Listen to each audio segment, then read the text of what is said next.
Sosialisasi gerakan masyarakat hidup sehat, salah satunya dengan memberikan advokasi gerakan Makassar Sulsel dengan menghadirkan narasumber Germas. Peserta advokasi berasal dari sejumlah instansi pemerintahan, diantaranya Dinas Kesehatan dari sejumlah daerah di Sulawesi Selatan.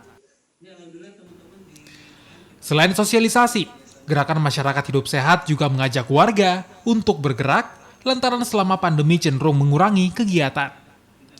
Germas berharap pentingnya mengubah perilaku masyarakat agar lebih produktif dan lebih sehat.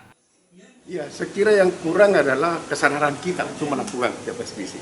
Makanya saya katakan, kalau kita mau lihat kesadaran aktivitas fisik kita, lihat kalau kita berkendaraan ke kantor. Seandainya bisa itu kendaraan dibawa masuk di sampingnya, bisa dikasih masuk. Ini adalah gambaran kesadaran kita akan aktivitas fisik masih rendah. Makanya ya pemerintah tetap mendorongnya, menyiapkan fasilitas seperti ya sarana Car Free Day, ya sarana-sarana itu sehingga masyarakat tergiatkan. Awalnya ini yang kita dorong adalah bagaimana terkait regulasi atau kebijakan-kebijakan yang kita buat di daerah.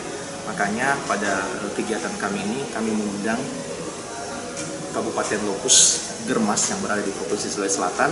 Ada 9 Lokus Germas yang kami undang.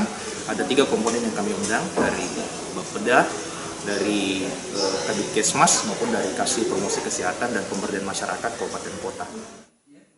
Dengan keterlibatan instansi lainnya diharapkan dapat terjalin sinergi yang kuat dalam penyiapan infrastruktur dan fasilitas dalam menunjang berbagai jenis kegiatan olahraga masyarakat. Nila Rustam, Kompas TV, Makassar, Sulawesi Selatan.